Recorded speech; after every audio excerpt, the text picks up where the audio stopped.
See everybody, Onus, you made it.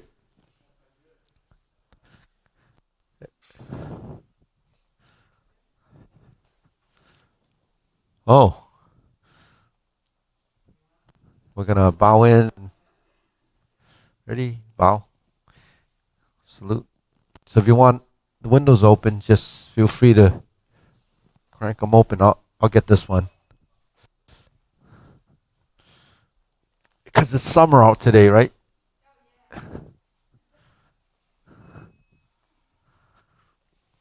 Okay, ready? Turning. 1, 3. 1, 2, 3. 1, 2, 3. 1, 2, 3. 1, 2, 3. 1, 2, 3.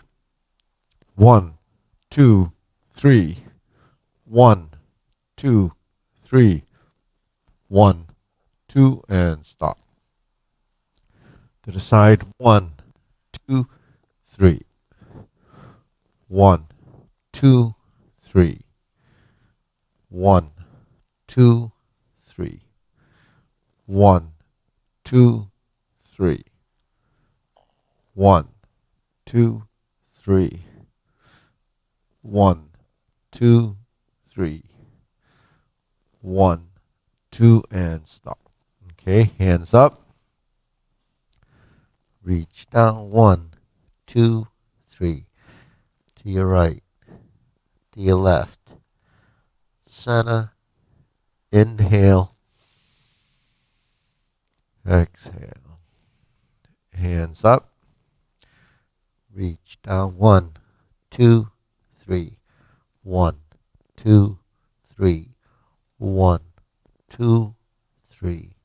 Center. Inhale. Exhale. Okay, one more time. Hands up. 1, 2, 3. 1, 2, 3. 1, 2, 3. Center. Inhale. Exhale. Okay, hands in your waist.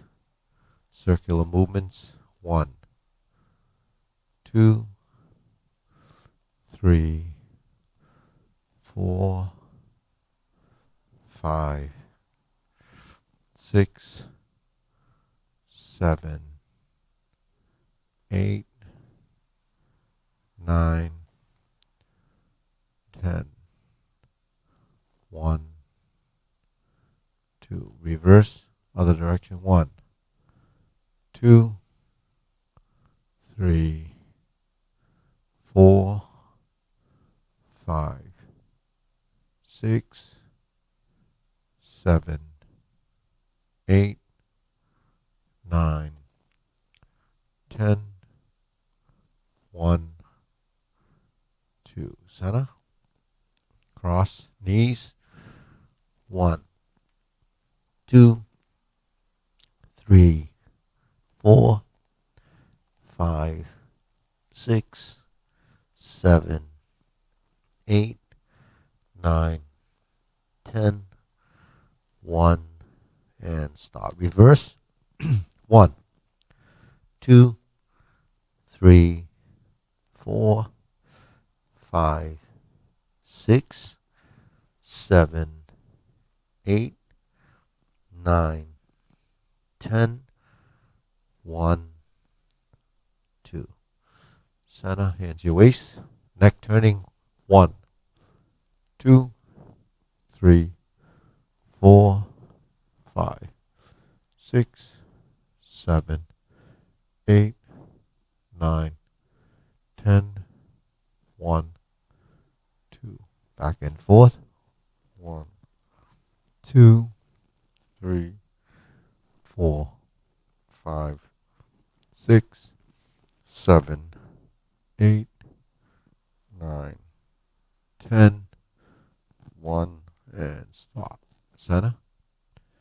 1, 2, 3, 4, 5, 6, 7, 8, 9, 10. 1, 2. Center. rotating. 1, 2, 3. Reverse. 1, 2, 3. Center. Inhale. Exhale. Inhale.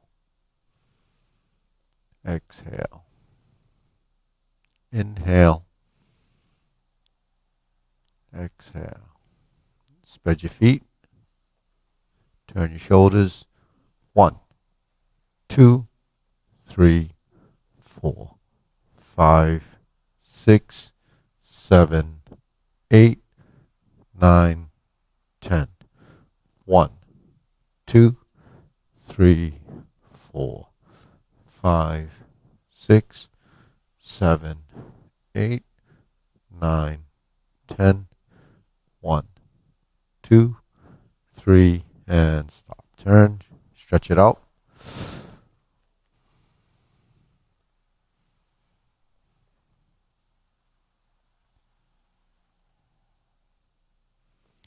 Switch.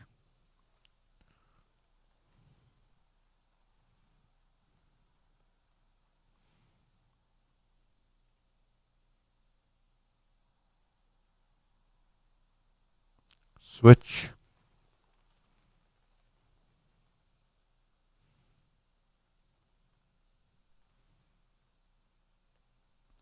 Switch.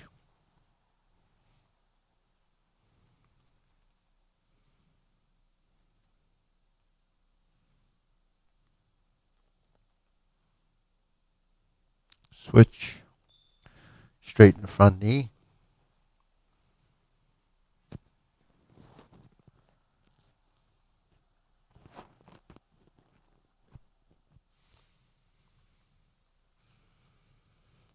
Switch.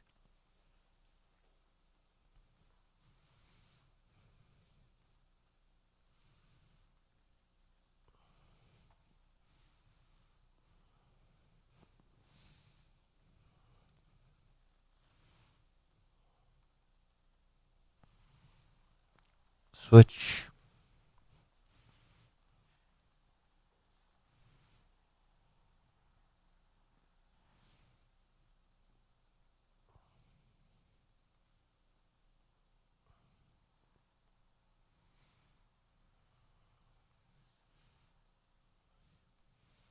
Switch.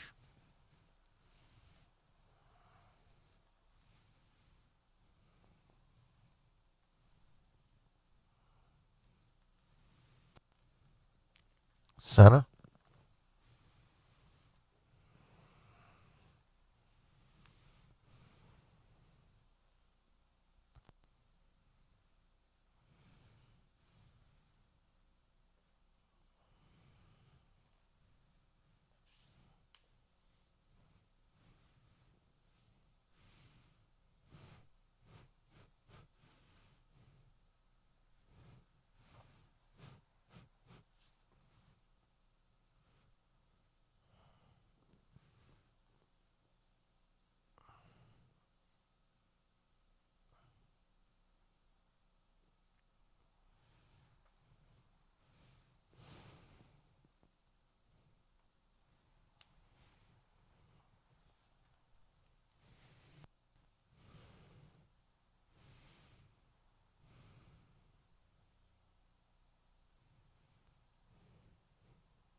Okay, we shake it out.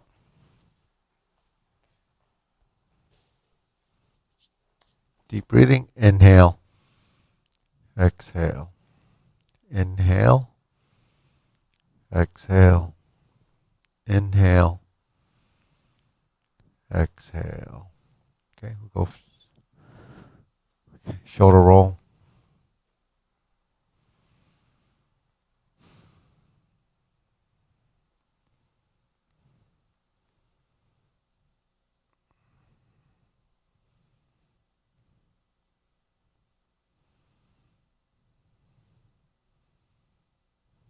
And reverse.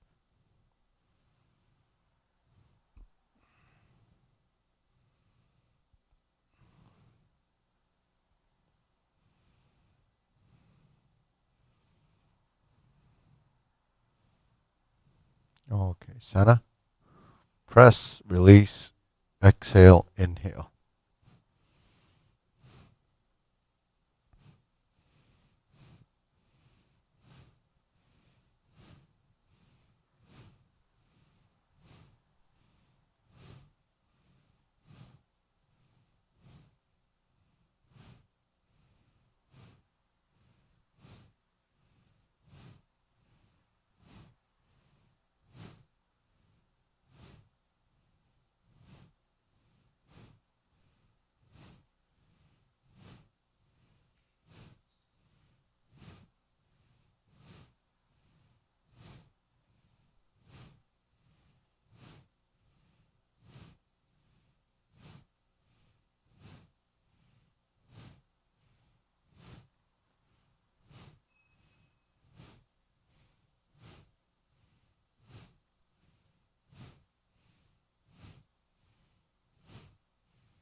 And stop.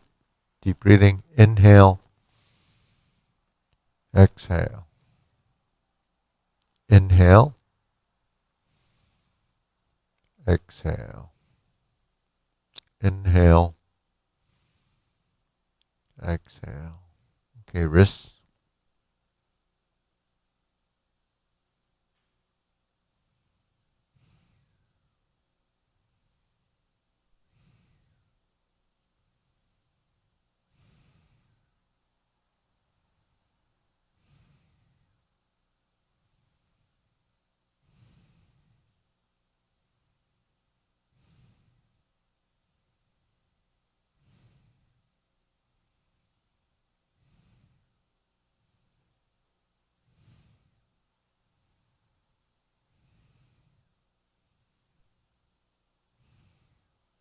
Reverse.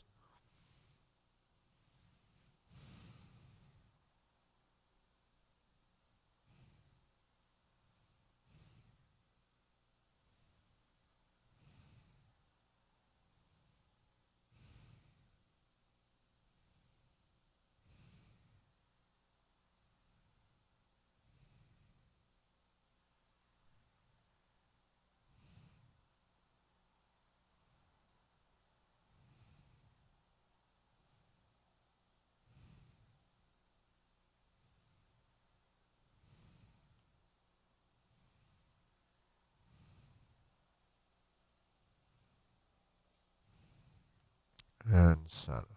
Palms down. Bigger circle.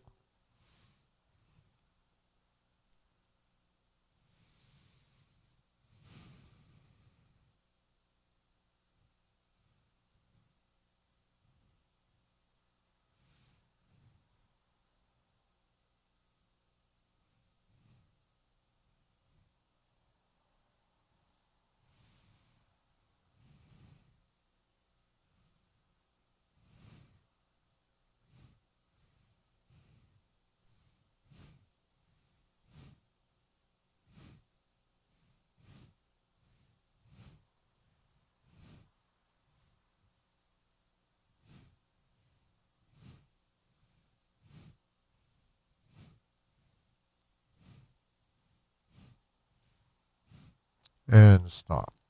Okay, shake it out. Okay, go from side to side.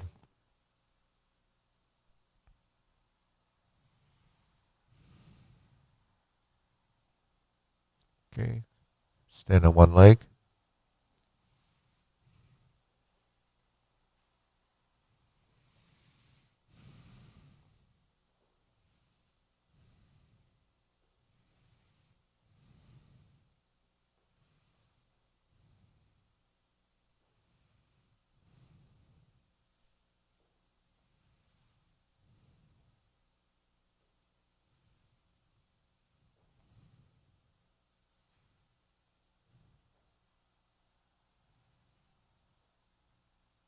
And Sana. Okay, we're going to do the insert needle.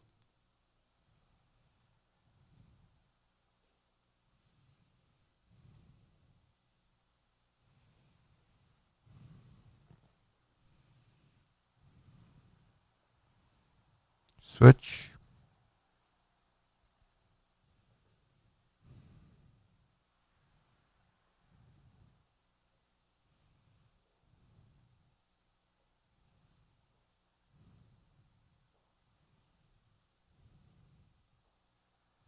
And Sana. Okay, leg swing.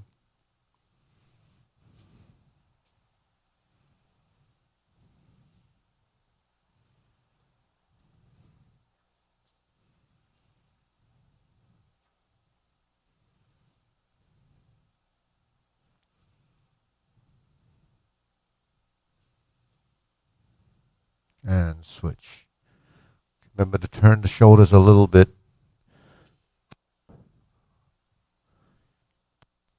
So you get a little twist in the spine.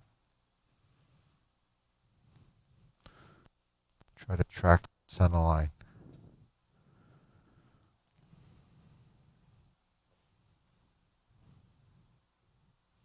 And Sana. Okay, side to side.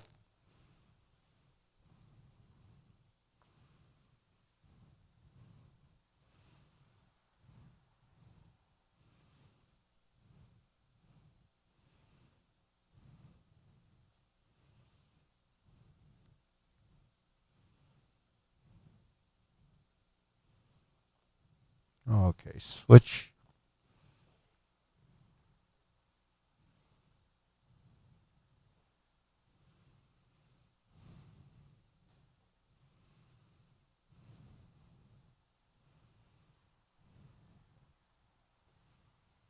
And Sana. Shake it out. Inhale. Exhale. Inhale. Exhale. Inhale. Exhale. Okay, silk grilling.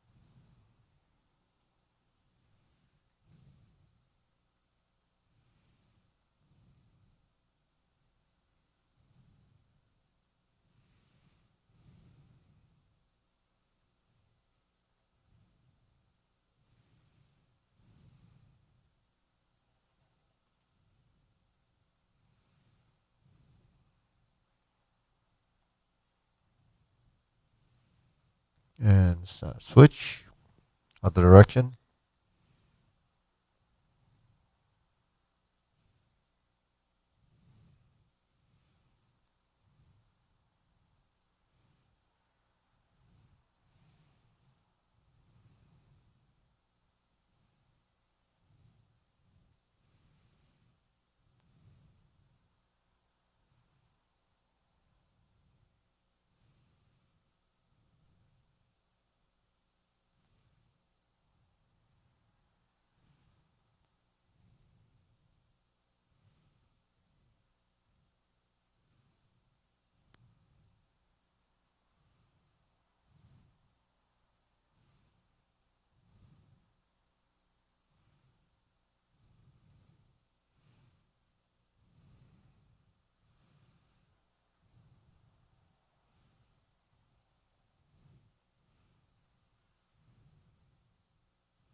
and center. Cross the arm, open, and close.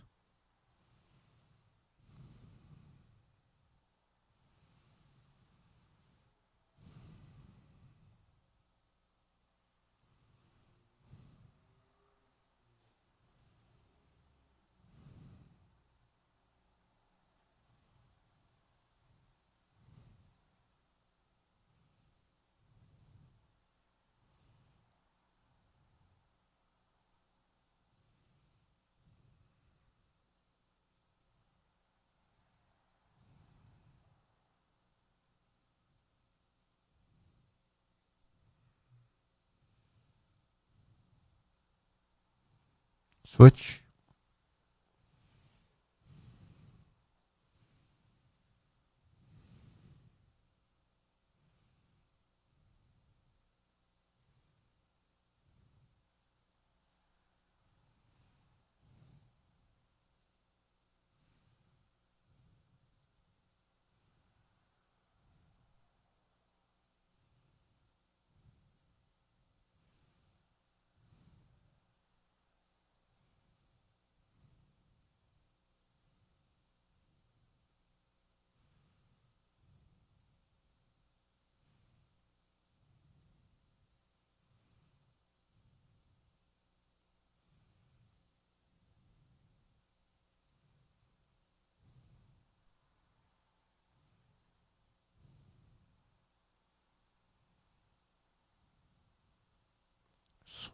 Center.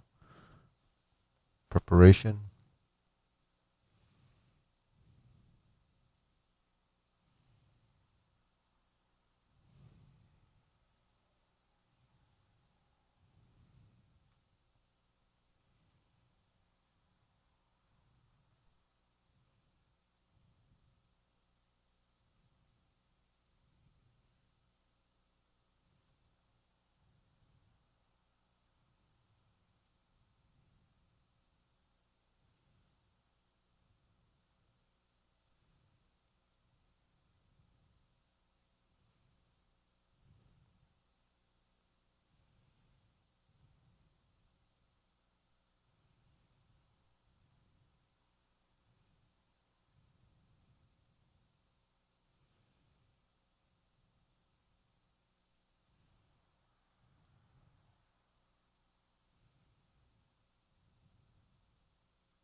Lower hook.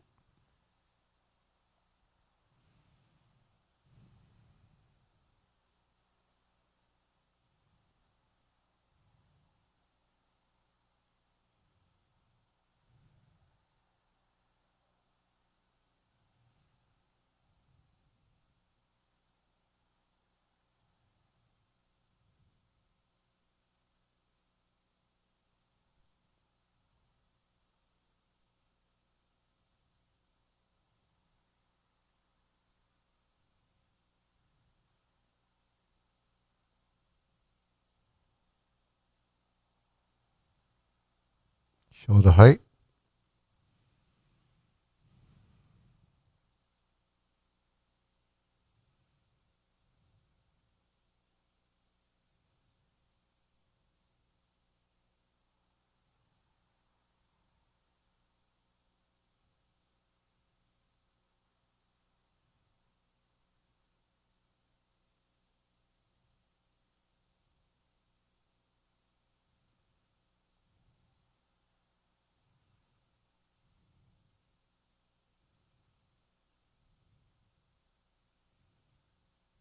Elbows down.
palms down.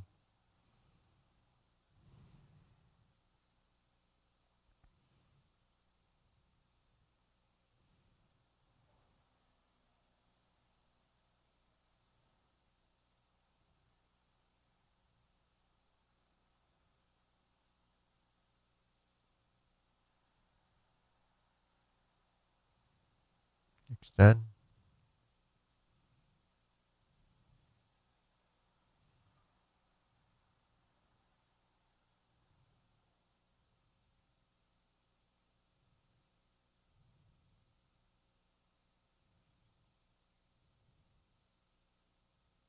Okay, deep breathing. Inhale. Exhale. Inhale. Exhale. Inhale. Exhale. Okay, diagonal flying.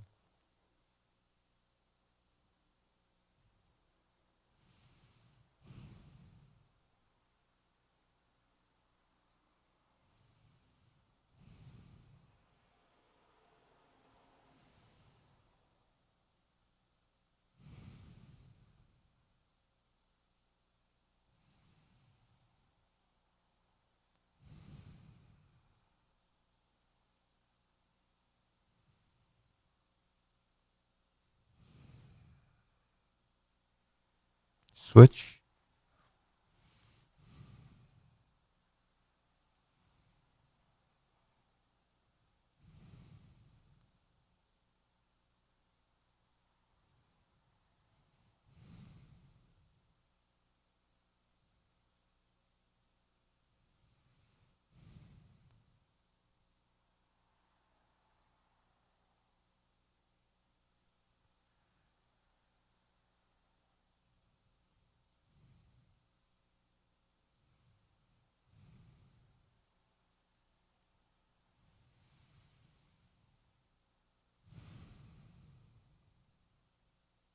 Okay, Sana. Cloud hands.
Okay, palms down.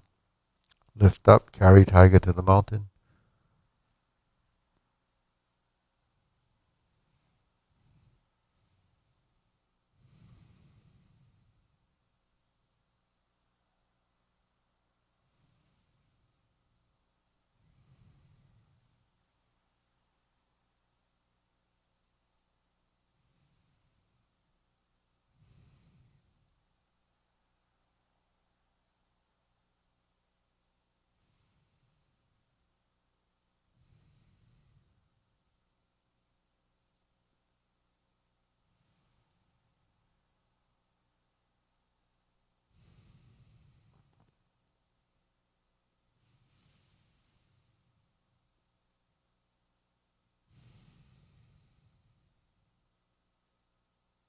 Infinity.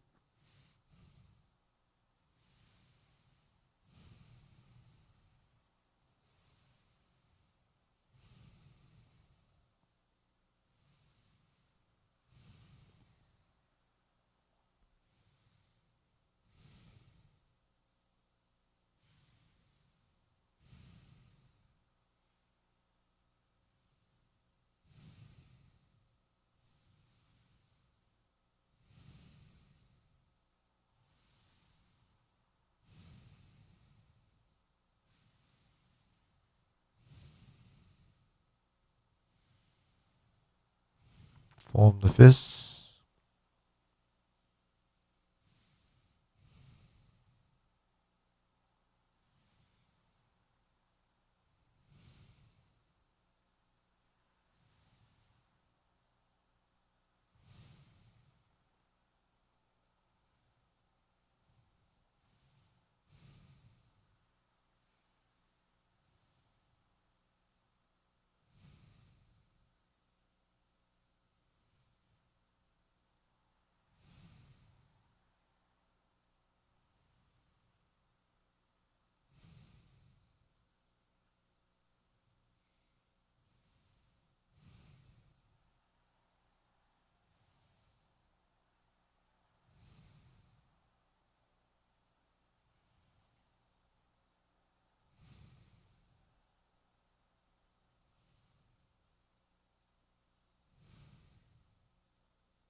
Okay, palms together.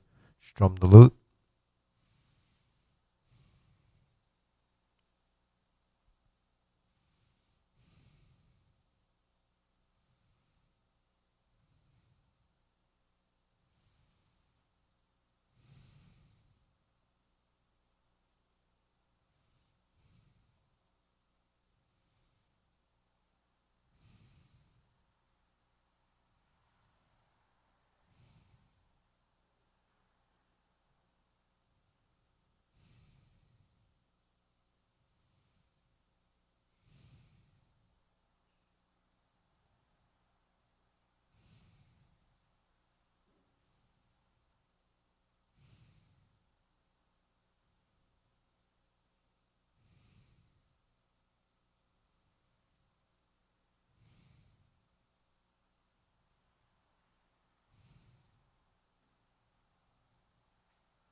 Turn, draw the bow.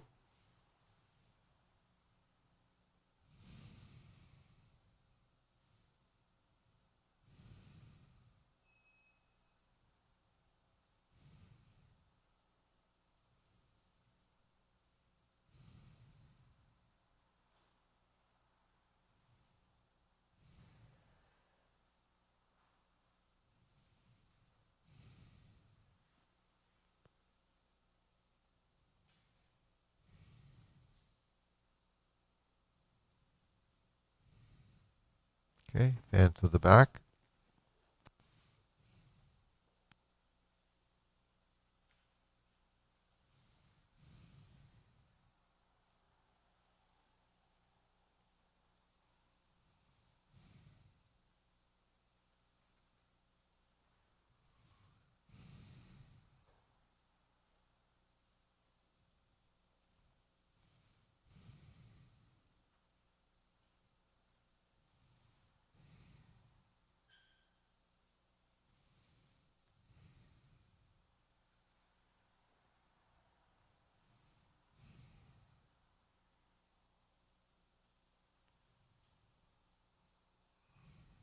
Okay, raise the hand.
Okay, palms down. Inhale.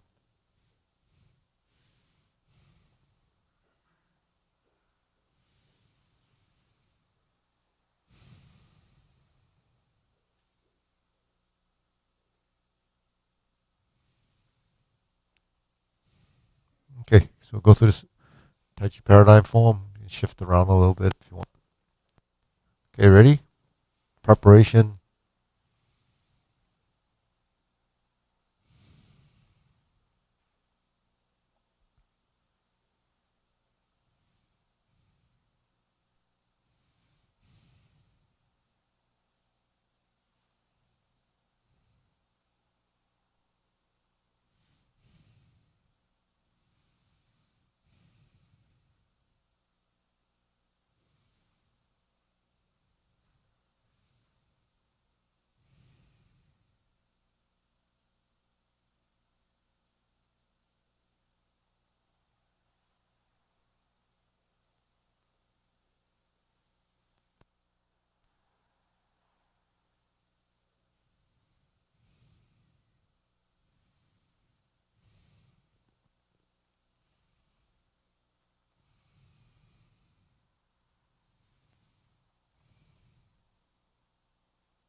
Okay, deep breathing. Inhale.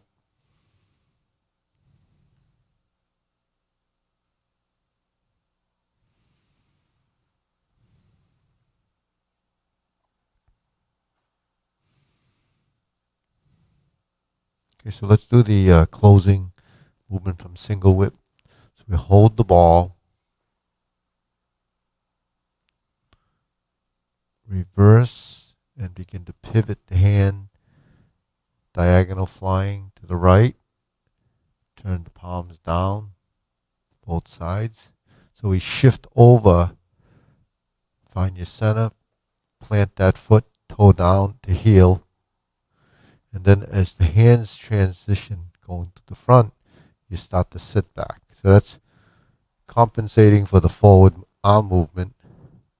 Then as we cross, we turn the shoulders, step to the side to the shoulder width position, point to the side with the elbow, adjust your feet, and settle the left foot. So there's still a lot of weight shifting in there. Huh? Yeah.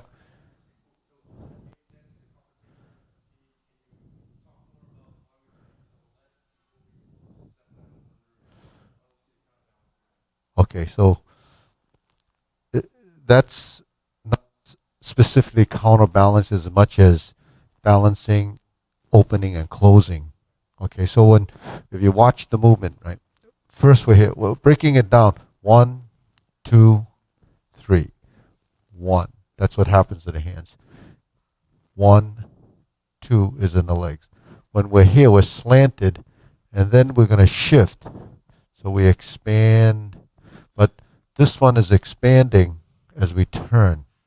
And then this one expands as we turn. Then we reset, touch down, forward. Turn, because while I turn here, the idea of closing and opening, passive and active, right? And then you're going to turn and then touch down and press. So turning makes up some of the physicality of arm movement. So the waist is involved in everything. But then if you don't involve the waist, you really can't tie the upper body with the lower body. So conflict in movement is tension, or conflict in movement is not letting the joint be manipulated. So you have to allow your body to compensate for the action. Otherwise, it's all physical. Then it becomes double weighted. It's a reaction to the weight shift in your torso. Yeah, you see. Because my arms are like this, and it can be like this, and can be like this.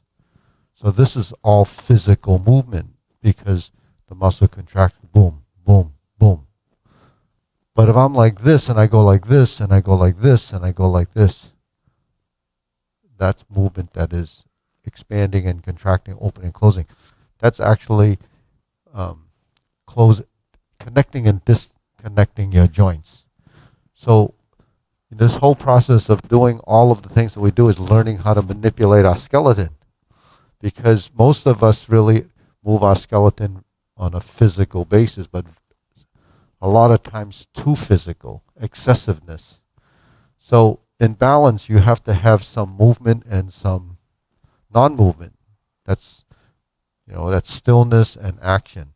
So when we move, we have to try to figure out through that experience what the body needs to do to maintain balance. And balance is not just standing and not falling down. Balance is throughout. The opening of the joints, the closing of the joints, the lifting, the falling. Everything is balance.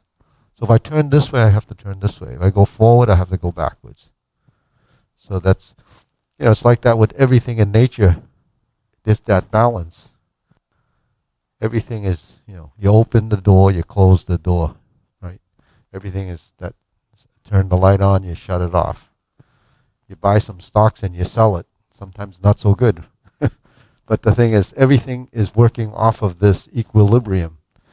When it becomes excessive, and that's what the yin and yang concept is, it's a philosophy. If you take it to a very, high level, or take it to a level how you sort of live your life, then will have balance. Excessiveness is extreme. So when we move, we don't really create excessive tension in the body, because we don't have to go from that stiff position to the next line, which is let it go and then initiate a movement. So in closing and integration, when you're 1, 2, your body is actually shifting, turning, turning, turning, turning, turning, turning, turning, separating, shift, shift, shift, shift. 1, 2, 3, 4, 5. So there's a lot of things going on, but people don't pick up on it. And why don't we people pick up on it? It's because their own body is not doing that. So you can't do something that your body doesn't know or recognize. So as simple as that sounds, that's exactly what happens.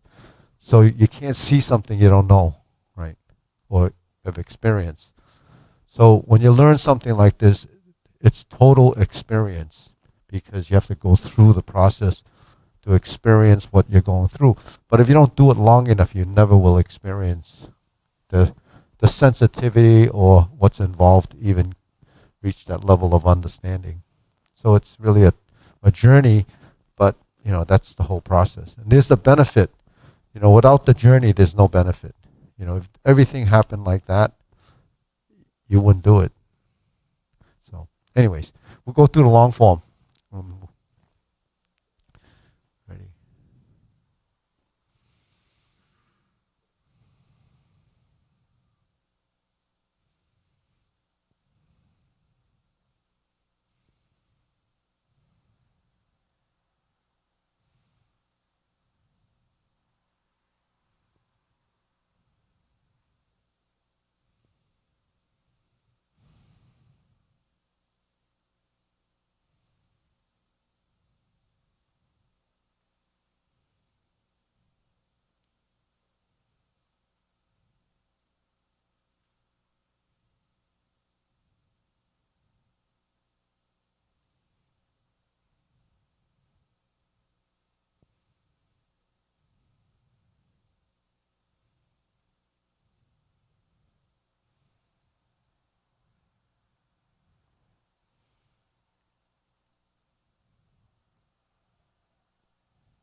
pulse, the monkey.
What's that?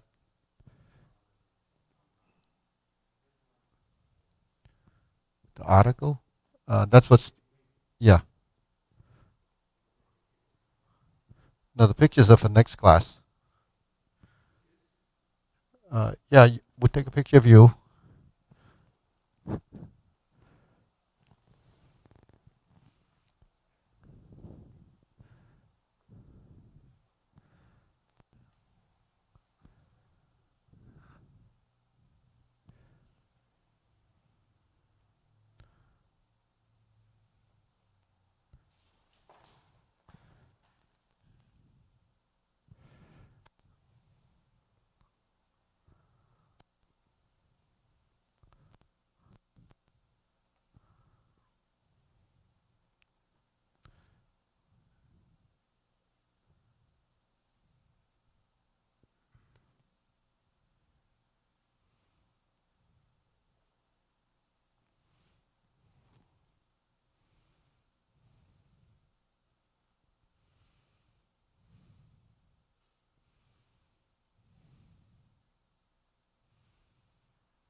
Okay, so deep breathing. Inhale.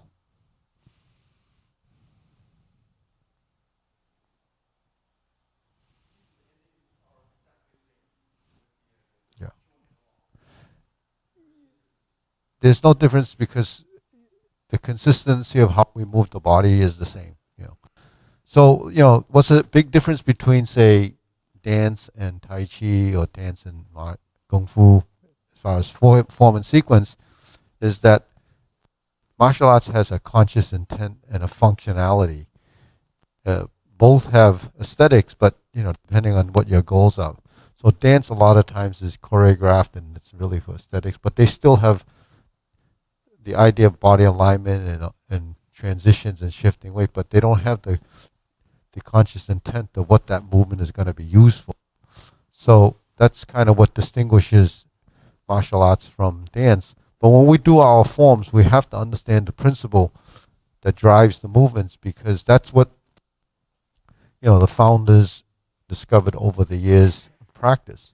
I mean, you go, all the ancient people back in history were pretty brilliant, because they're the ones that created all these things that we use today.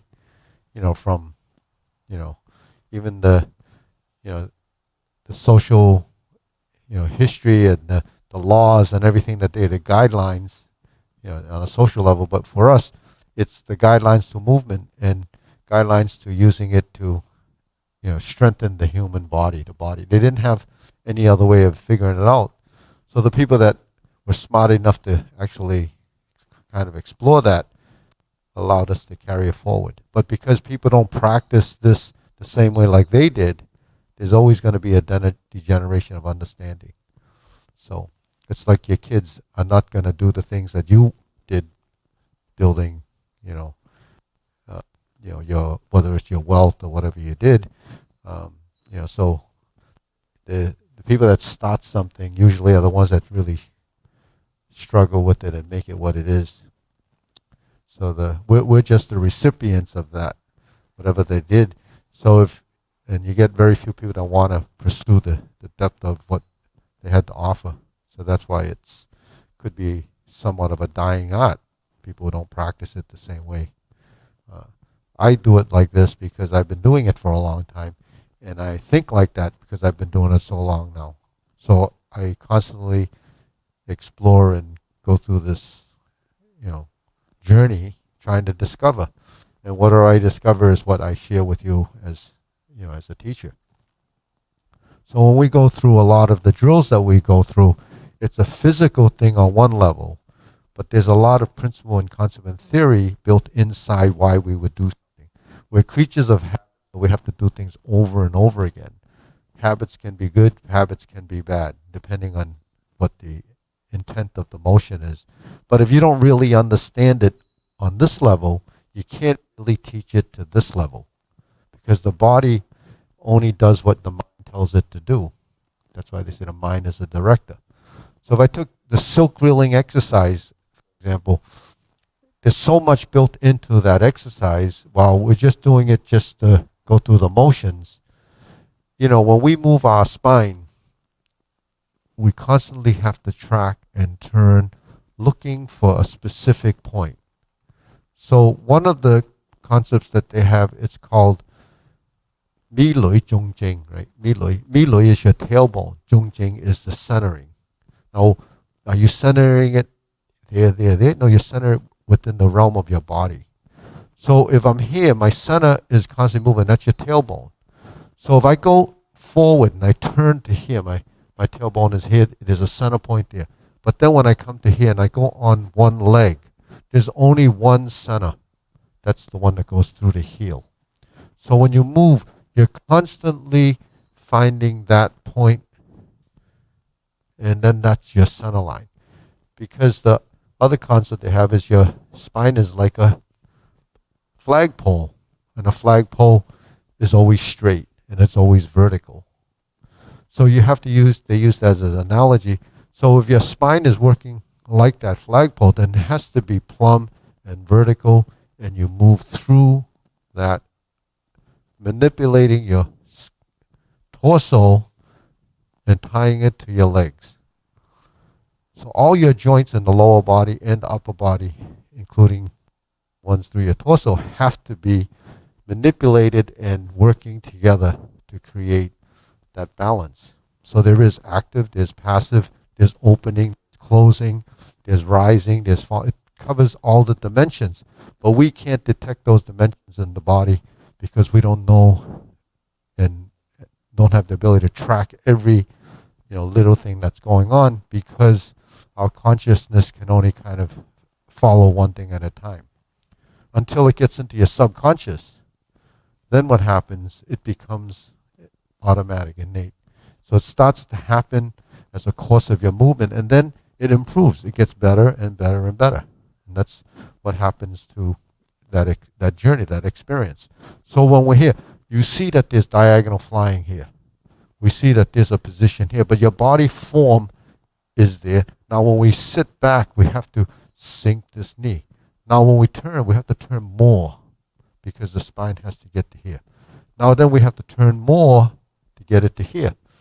But while we're turning and the hands are folding and unfolding and opening and closing, and when I say opening and closing, it's your joints. Your joints are opening and closing. So what's opening and closing? It's a relative position. It's like a hinge, right? When the door closes, the hinge closes.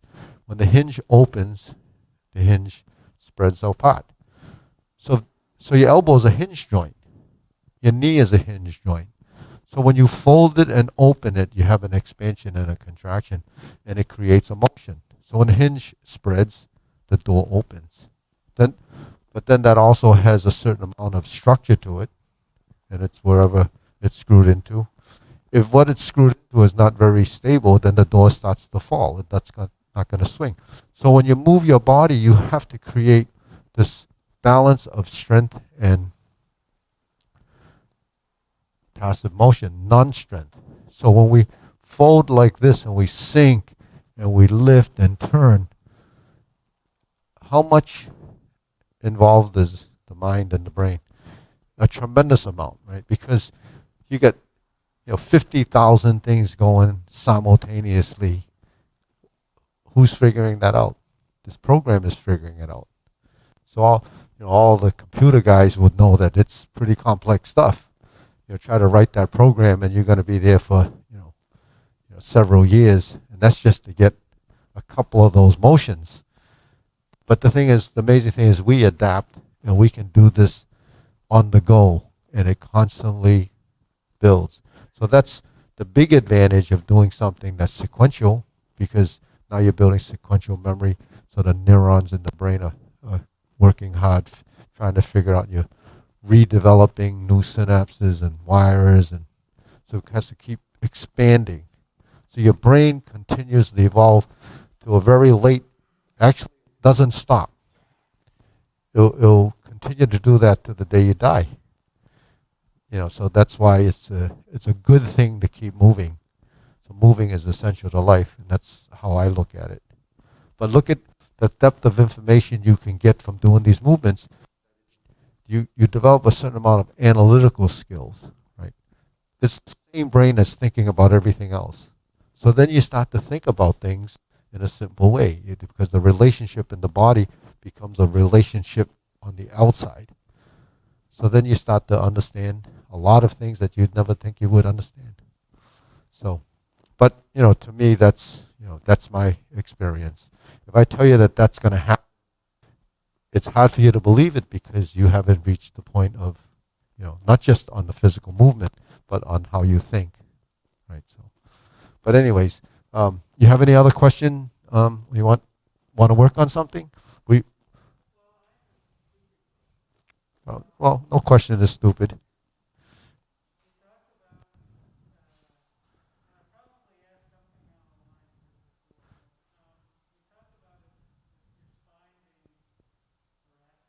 Yeah. Vertical spine, erect vertical spine, right? Because, okay, let's say when the spine is vertical, it's here. When the spine is vertical, it's here. But the spine can't be vertical all the time. It has to be tilted sometimes because otherwise you'd be totally rigid. You're moving like this. So in order to go back to vertical, you go to lean and then you come back. So you have this compensation to go out of it and come back into it, right? So that's a lean, but then this is going back to vertical because you tuck your hip and you let it go. So you can round, you can straighten, you can tilt, and you can twist, right? So all of these things happen as a manipulation of your skeletal structure. is the arm supposed to be always straight? No, head bends. So we really can't create circles. We create an illusion of a circle by moving through space because they're hinged at points, so all you can create is arcs. But really, you can't make a circle unless you move. So you create a circular line, and this horizontal circle, and this vertical circle, and this vertical circle blend together as a transition through space, and now you have arc lines that create continuity. So nothing is flat. It's always moving dimensionally. So if I go like this, if I go like this, it's no longer flat. I turn my hand. So we turn and twist and rotate, and that creates energy and forces. So when we move, we create circulation, and we create this energy in the body that's generated and used for that purpose. That's how we create muscle contractions. And all the energy created there is feeding this because that's burning a whole lot of stuff. So you have to constantly, and we satisfy that by breathing oxygen, and then we satisfy the rest of it through what energy is created from the nutrients we take in. But then there's also storage. It's in your cells, and you use that until it's depleted, and you replenish it. So it's a cycle there. So it's pretty amazing what happens, and when that does that, there's a benefit and health benefit. Good circulation creates a stronger immune system. So movement is actually important for your immune system. Your immune system needs to be constantly circulating because you're recreating and generating that kind of stuff inside the body that's necessary. So they talk about we talk about the T cells in the body. That's what they're talking about now. That anybody's exposed to COVID and their body is strong, the T cells actually already kind of checked it. But that's just, that's without doing anything other than, being somewhat healthy. So we do this all the time, and I assume that everyone's immune system is a little bit better than the guy that's not doing it. Yeah, but that's just an assumption, right? But it has been pretty good because the people that come are consistently here. We don't see people that don't come. We don't know what they're doing. But the people that are here, it's pretty consistent. That we've been pretty safe, social distancing. We wear the masks. We have all this stuff going on. The windows are open, so we have that, following those guidelines. But we have to have our own physical guideline. We have to keep moving and exercising and bringing in the right nutrition. So that's what the spine is. When you tilt, the angular position actually helps to create leverage in body mechanics. So you say, well, the arm's vertical here and horizontal here. But to get from vertical to horizontal, you have to pass through the slant and oblique. So everything is like squares. And squares become circles when you take the corners out, right? So if I go like this, 1, 2, 3, 4, that's a square. If I go like this, it appears to be circular. You see? So circular movements is based on how we manipulate our skeleton and the timing between those actions that make the movement appear to be very round. So that's the kind of things that we're doing. It's a skill in a sense that we have to be able to do, to track that. So tracking is a feeling, but then also visually you pick up the image and you have a mental image of what you're seeing. So the more you see it, the more embedded that image is in your brain. So if you don't see this form regularly, you won't see the transitions.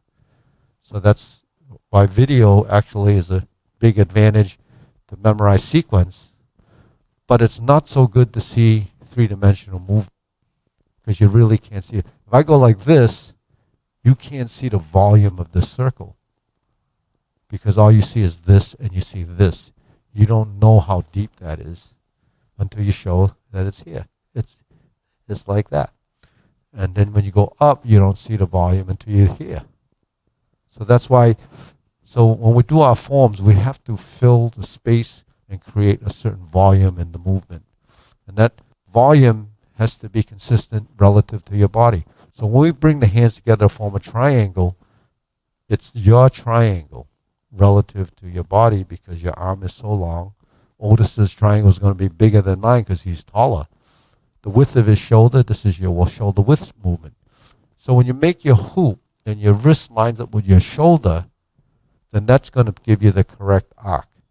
Once you have this correct arc, and that's going to give you a position, so the elbows are out slightly lower than the shoulder to give you the relaxed shoulder, because if it's up like this, then you're tense up here because the muscles up in here are pulling it up. When you drop your arm to find that position, then your body will recognize and build that muscle memory. Now this circle, when you lower it to here, is the lower hoop. When you track that line in parallel up to here and you turn it out, there's your stork flaps wings, and the elbow should be a little bit lower than the hand because the shoulders have to sink down and descend. So sinking is taking out tension. So one of the things that happen when we bend our knees and then we start to maneuver, typically for a new person and someone that doesn't try to figure this out, is that your legs are weight bearing. They support your weight. That's one of the advantages of doing Tai Chi. Anybody doing Tai Chi has to understand that it's a weight bearing exercise. We bear our weight on the legs 50-50. When we shift our weight, there's a weight transition that fills one side and empties the other. So that's how we move. You always move the unweighted leg because that's the leg that's free to move because it's lighter. So when we're in a weight-bearing, say, condition, your legs are tense and it's holding you up and it doesn't really know. So if you're afraid of falling, you're probably really tense in the legs, right? So the thing is, when you try to bend, you have a conflict. The bending can't happen because your legs are working toward holding you up. So you have to have a mindset of what releasing is, and you have to let it go. And then it supports it. But in movement, there's a regulation of speed. So then the musculature has to compensate and develop the speed and through the proprioception and the understanding of slowness and movement. So the reason why a lot of people go into this position and can't go below is because while this is bearing 75 or 60 or 80% of your weight, it's only holding you up. So it's not going to let your knee go beyond this point because it's sustaining it. So what do you have to do? You have to learn to release. And that allows your leg to go down. When people go into these stances and don't allow their body to descend because they didn't release and try to go down, that's where you're going to get the injury. That's where you stress the knee because it's not mobile enough to be and flexible enough because the hip doesn't allow you to go down.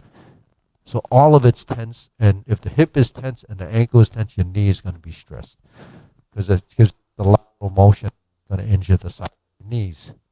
So you can't go into these positions until your body understands the mechanics of that movement. Then you'll be able to drop down. So how do you practice that? You practice it by taking off the load. How do you take the load off?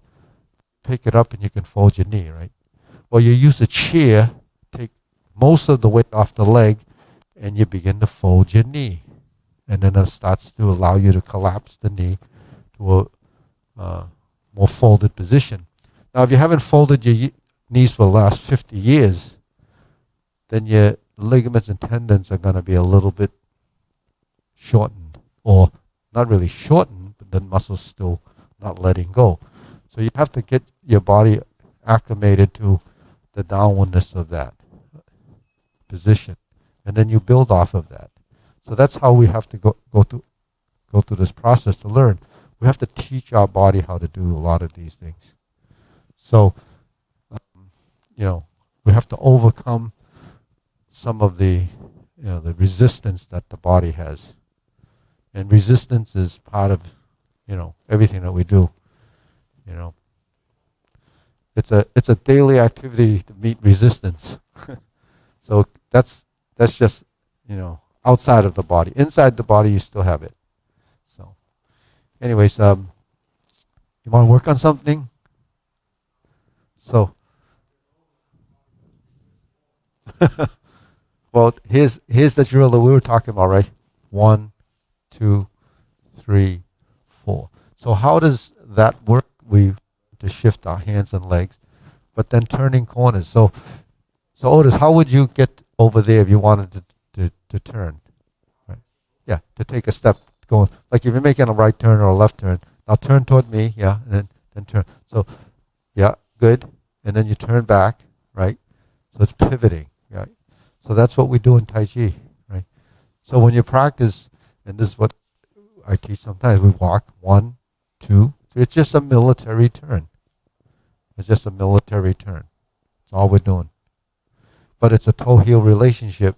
So if you build into your system, then it becomes innate. And you can go places better than you used to. Right? Yeah. So if you wake up in the morning, first thing to do is pivot out.